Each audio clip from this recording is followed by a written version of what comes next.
आज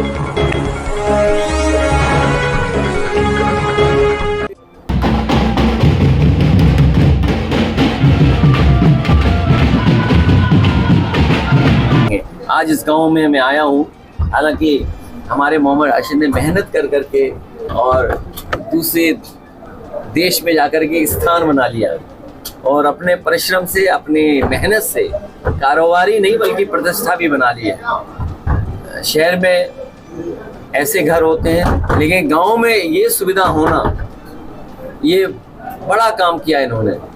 इसी से गांव के प्रति लगाव बढ़ेगा लोगों का, मैं आपको भरोसा दिलाता हूँ। सबसे पहले तो आज हमारे मीडिया कर्मी सभी यहाँ पर उपस्थित हैं। मैं भारतीय जनता पार्टी की तरफ से आप सभी का हार्दिक अभिनंदन स्वागत करता हूँ।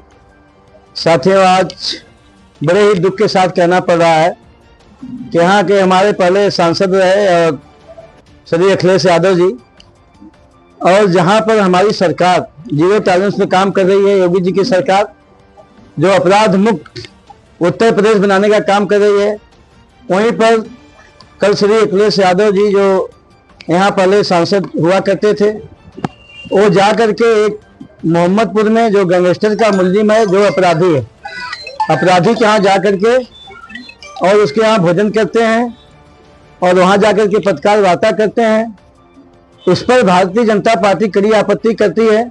वहीं पर उनके भाई को भारतीय जनता पार्टी आजमगढ़ के लोगों ने मौका दिया है, गरीबों ने मौका दिया था, आम लोगों ने उनको मौका दिया था, लेकिन वहीं पर अभी एक घटना आ जाती है। दलित की जो संविधान की सूची लेकर गांव-गांव घूम रहे थे, उस दलित के पास नहीं जाते हैं। एक अभी दलित की घटना हो गई, उस दलित के घर नहीं जाते हैं। और जो उनके फाइनेंसर हैं, जो माफिया हैं, जो गुंडा हैं, जो जमीन कब्जा करने वाले हैं, जिनके ऊपर सरकारी विभागों में कई मुकदमा चल रहा है, उनके घर जाकर के दावतें कर रहे हैं, वलीमा दावतें कर रहे हैं, उनके घर जा रहे हैं। और मैं दावे के साथ कह सकता हूँ, वो यहाँ के किसी गरीब की आंसू पोंछने नहीं आते हैं। चाहे कोई भी ओबीसी जात का गरीब हो, चाहे अनुसूचित जात की गरीब हो, चाहे सामान्य जात का गरीब हो, चाहे आम कार्यकर्ता हो, वो बड़े बड़े पैसे वालों के यहाँ जाते हैं, अपराधियों के यहाँ जाते हैं। और ये बहुत ही शर्मनाक घटना है।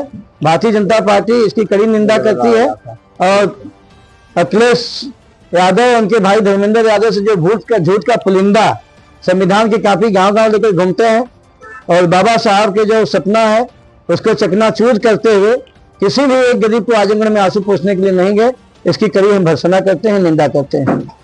लेकिन समाजवादी पार्टी तो ये कह रही है कि आपकी सरकार फर्जी मुकदमे लगाती है।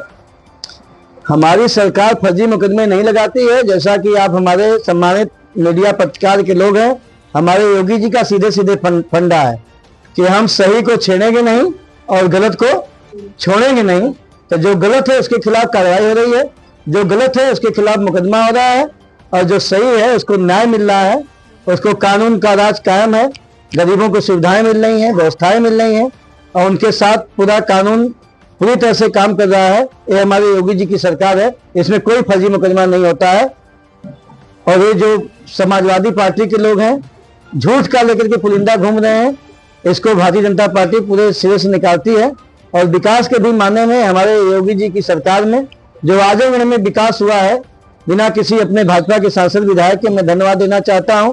उतना विकास ये नहीं कि हमारा कोई सांसद विधायक नहीं है तो अछूता है। यहाँ पर हमारे योगी जी ने विश्वविद्यालय दिया है, योगी जी हमारे यहाँ पर पूर्वांचल एक्सप्रेसवे दिए हैं, एक संस्कृत विद्यालय बन रहा है अपने हरियरपुर घराने में, और बड़ी बड़ी सड़कें बन रही हैं, और सब 6 लेन 4 लेन से जोड़ा जा रहा है। आजमगढ़ एक अपने आप में अटल वहाँ विद्यालय बना है गरीबों के लिए, जिसमें अपने श्रमिकों के लड़के पढ़ेंगे। तो आजमगढ़ में हमारे पूज्य महाराज जी की सरकार बहुत काम कर रही है, आजमगढ़ का बहुत विकास कर रही है, और अपराधियों का यहाँ धीरे धीरे खात्मा हो रहा है। ये लोग जाकर के अपराधियों का जो बढ़ावा दे रहे हैं, उनका हौसला अफजाई कर रहे हैं, ये गलत है, निंदनीय है। इसकी मैं कड़ी भर्त्सना करता हूँ, निंदा करता हूँ। क्या ये वोट बैंक के लिए गए थे और उनको कोई लेना देना नहीं था? उनको किसी विकास से, किसी गरीब से कोई लेना देना नहीं है। उनको फाइनेंसरों की जरूरत है, माफियाओं की जरूरत है, वोट बैंक की जरूरत है। एक जाति के यहाँ वोट बैंक आकर के आजमगढ़ बढ़ा रहे हैं, और किसी जात बिरादरी के यहाँ वो आंसू पोंछने किसी भी दुख सुख में नहीं गए हैं, किसी के शादी ब्याह में नहीं गए हैं।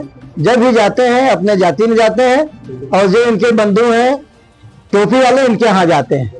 और बाकी वो कहीं आज तक आजमगढ़ में उदाहरण है, न हो गए न इनके भाई गए, तो मैं पूरे डायरेक्ट साथ कर सकता हूँ।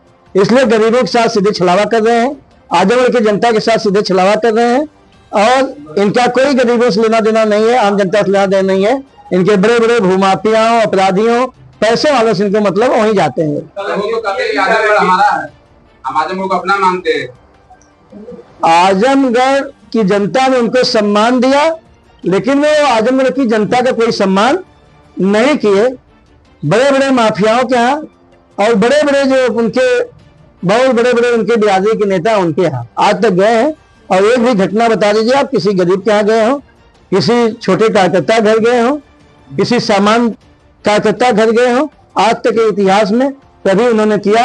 और आजमगढ़ की जनता उनको सम्मान दिया था, लेकिन मैं अब आजमगढ़ जनता जान चुकी है, पूरी तरह से जनता के साथ छलावा कर रहे हैं, गरीबों के साथ छलावा कर रहे हैं, आम कार्यकर्ताओं के साथ छलावा कर रहे हैं।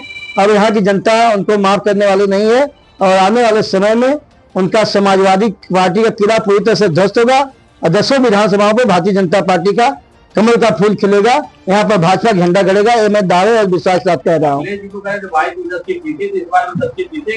और विकास की हर ईंट पर आजमगढ़ में समाजवादियों का नाम लिखा है। कोई विकास नहीं किए हैं, वो भी यहाँ सांसद है, कोई विकास नहीं किए। जो भी विकास कार्य की रफ्तार गति की है वो हमारे पूज्य योगी आदित्यनाथ जी महाराज आजमगढ़ में कर रहे हैं। आने वाले समय में भी बहुत विकास आजमगढ़ का होगा। और मोदी जी की जो केंद्र की योजनाएं चल रही है, 10 वर्ष उनका पूरा हुआ है, भारतीय जनता पार्टी उसको गांव गांव लेके जा रही है। और योगी जी की सरकार का जो सफलतम 8 वर्ष पूरा हुआ है, उस योजनाओं को भारतीय जनता पार्टी गांव गांव लेके जा रही है। और गांव गरीब जनता का जो विकास, जो मोदी जी का नारा है सबका साथ सबका विकास, उसको लेकर के चल रहे हैं। गरीबों का विकास हो रहा है, नौजवानों को रोजगार मिल रहा है, महिलाओं को सम्मान मिल रहा है, किसानों को सम्मान मिल रहा है, और उनको पूरी योजनाओं का लाभ मिल रहा है। इसलिए जनता पूरी तरह से समाजवादी पार्टी को नकार चुकी है। अब आने वाले समय में आजमगढ़ में सभी विधानसभाओं पर भारतीय जनता पार्टी जीतेगी और कमल का फूल खिलेगा। अखिलेश यादव ने कहा परिवार को हमारे भाई ने जाके मदद, हमारा प्रतिनिधि मंडल जाके मदद किया है, और उस परिवार से 1 करोड़ देने की मांग और 1 नौकरी की मांग हो रही है।